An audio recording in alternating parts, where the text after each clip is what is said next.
Olá, eu sou Cristiane Campos, da Rádio JB-FM e do portal Mercado Imobiliário.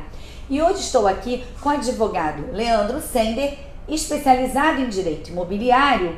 E vocês sabiam que se vocês comprarem um imóvel e desistirem em 7 dias, o negócio pode ser desfeito?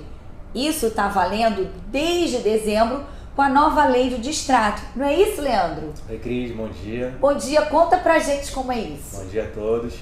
Então, é exatamente isso. Em dezembro do ano passado entrou em vigor a nova lei do distrato, que tem sido muito comentada no mundo jurídico. Tem suas críticas, tem suas questões que foram favoráveis, mas uma das inovações trazidas foi exatamente essa.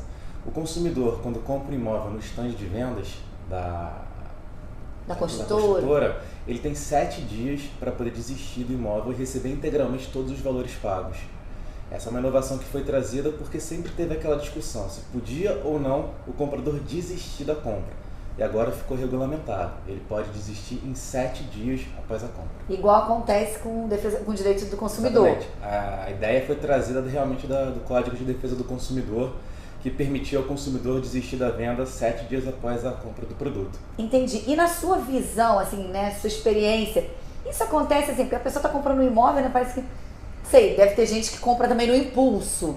Mas qual seria, assim, existe um exemplo? Por que desistir, assim? Eu acho que, assim, que muitas vezes o que acontece é a pessoa vai até o stand, vai comprar um imóvel e no decorrer das tratativas, o corretor consegue, às vezes, até convencer o comprador a mudar. Ao invés de um apartamento comum, compra uma cobertura. Passa 1, 2 dias, o comprador vai analisar a situação e vê que gastou mais do que poderia. Não vai ter condições de comprar o imóvel, essa cobertura no caso. Aí a lei trouxe essa possibilidade de realmente desistir da venda. Entendi. E agora, vamos falar no que já acontecia antes. Antes da nova lei, quando era muito comum, né, as construtoras atrasarem a obra e passarem daqueles 180 dias, né, que elas tinham direito. Como fica isso com a nova lei? Assim? Ou a quem está comprando, enfim, o mutuário, o comprador, que até então ainda não foi para o banco, que nesse período de obra ainda está pagando a construtora, não é isso? Como é que fica agora com a nova lei? Então, a lei, a primeira coisa que a lei fez foi realmente regulamentar a possibilidade dessa cláusula de tolerância, que é chamada.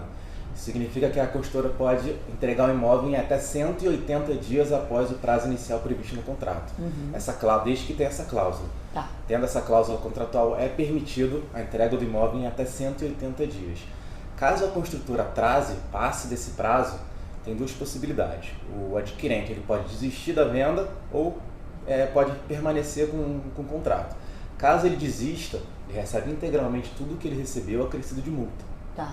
Caso ele não desista, ele tem uma multa mensal sobre os valores pagos, que vai incidir até a entrega do imóvel. Entendi. Se ele continuar a optar por ficar com o imóvel, vai ter essa multa. E se ele desistir, ele vai receber tudo que ele pagou durante esse período. É uma forma da lei estabelecer. A lei estabeleceu o seguinte: se o consumidor pode decidir, vale a pena para ele ficar com o imóvel ou não ficar com o imóvel ciente do atraso. Entendi. Então ele pode tomar essa decisão já embasada na lei. Tá. E o que a gente viveu, né, e ainda vive, por conta da nossa crise econômica e tal, muitas pessoas compraram na planta e quando chega a hora, é o chamado repasse, mas nada mais é do que chegar, ele pagou, né, durante a obra, as parcelas, e chegou na entrega das chaves ou aquele saldo devedor, ele quita com recursos próprios à vista ou recorre a um agente financeiro. E foi nessa época que, na época do repasse, muitos, por conta da crise, perderam o emprego.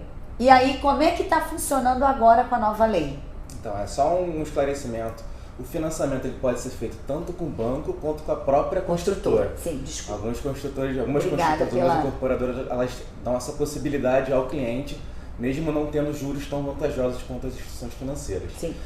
Então, o que a lei estabeleceu foi o seguinte: caso o comprador não tenha condições de pagar e acabe sendo resolvido o contrato, sendo desfeito o contrato, são 2 situações. Primeira coisa é analisar se tem patrimônio de incorporação, de afetação, perdão. Se foi instituído o patrimônio de afetação. Se tivesse instituído esse patrimônio de afetação, a retenção que a incorporadora pode fazer é de 50%. Ou seja, ela devolve só 50% para o comprador. caso não tenha a devolução de 75%. E atualmente, quer dizer, antes da lei, se chegava a quanto? 80%? Antes da lei variava entre 75% e 90%, de acordo com as decisões do STJ. Entendi. E agora, então, só existem essas, desde dezembro de 2018, são essas opções. A maior discussão hoje em dia é se essa lei se aplica aos contratos novos, às ações já em vigor, aos contratos antigos. Então essa está sendo uma discussão muito grande. Tem se entendido, as decisões recentes, como a lei é de dezembro, não tem muitas decisões ainda, mas estão se entendendo que só se aplica aos contratos posteriores à lei. Isso vai muito também porque a lei ela criou uma série de requisitos obrigatórios para poder se aplicar essas cláusulas. Então tem que ter essa cláusula negritada, com uma assinatura do consumidor ao lado, no quadro resumo, então você não tem como incluir essas cláusulas nos contratos antigos.